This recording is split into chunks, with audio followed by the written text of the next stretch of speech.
জয় গুরু। পরম প্রেমময় শ্রী ঠাকুরের শ্রীচরণে আমার শতকোটি কোটি প্রণাম। ঠাকুর পরিবারের শ্রীচরণে আমার শতকোটি কোটি প্রণাম। সকল ইষ্টপ্রাণ দাদা ও ভক্তিমতী মায়েদের আমার আনন্দিত জয় গুরু। আজ এই পবিত্র ভাদ্র মাসে শ্রী শ্রী ঠাকুরের বাল্যকালে কিছু ঘটনা বলছি। শিশুর দুরন্তপনা বেড়েই চলল বয়স বাড়ার সঙ্গে সঙ্গে। ঠিক তেমনি নানা অলৌকিক ঘটনাও ঘটতে লাগলো। যেমন একবার মা ও দিদিমা শিশু ঠাকুর অনুকূলচন্দ্রকে নিয়ে নৌকা যোগে কুষ্টিয়া থেকে হেমায়তপুরে যাচ্ছিলেন। খরস্রোতা পদ্মা, তার ওপর কালবৈশাখীর ঝড়, নদী দুরন্ত হয়ে উঠল। সেই নৌকার মাঝিরা নৌকা ফেলে প্রাণ ভয়ে নদীতে লাফিয়ে পড়ল। মাঝিহীন দুরন্ত পদ্মায় তরুণী ভেসে চলেছে। যাত্রী 3 জন, 2 অসহায়া রমণী ও এক শিশু। সেই শিশুই হচ্ছে পরম দয়াল শ্রী শ্রী ঠাকুর। কিন্তু এই শিশুই যে দেব শিশু বিপত্তারণ। শিশুকণ্ঠের একটি নির্দেশ মা শুনতে পেলেন। মা শিগগির নাম মাতা মনমোহিনী দেবী সেই শিশুকণ্ঠের দৈববাণী নির্দেশে এক হাতে শিশুকে কোলে নিয়ে অপর হাতে মায়ের হাত ধরে সেই দুরন্ত পদ্মা নদীতে নেমে পড়লেন।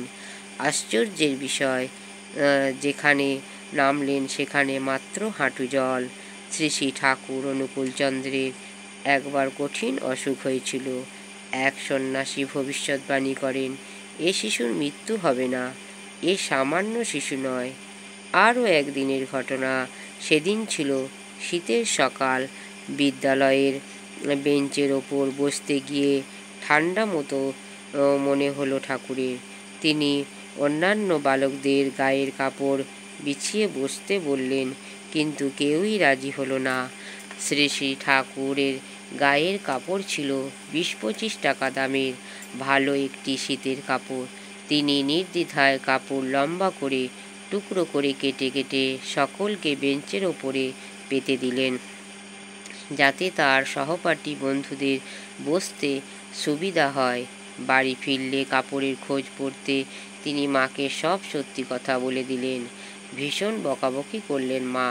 তখন তিনি বিদ্যালয় থেকে কাপড়ের টুকরোগুলো এনে মায়ের হাতে দিয়ে বললেন, ছেলেদের ঠান্ডাতে বসতে বড় কষ্ট হচ্ছিল, তাই এই কাপড় কেটে বেঞ্চে পেতে দিয়েছিলাম।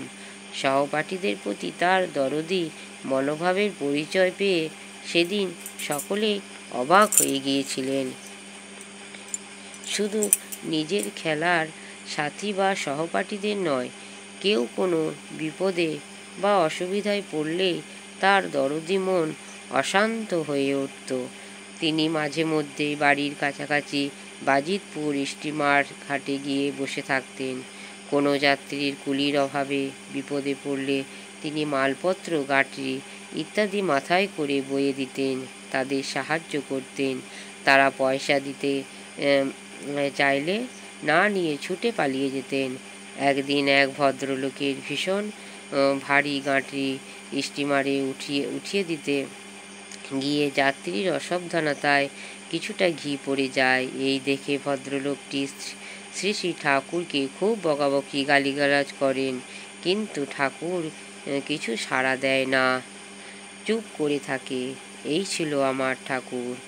ভিডিওটি ভালো লাগলে একটি সাবস্ক্রাইব, লাইক, কমেন্ট ও শেয়ার করে আমাকে পরের ভিডিওটি করতে উৎসাহিত করবেন। পরম পিতার আতুল চরণে আমার প্রার্থনা, সবাই ভালো থাকবেন, সুস্থ থাকবেন ও আনন্দে থাকবেন। জয় গুরু। বন্দে পুরুষোত্তমম।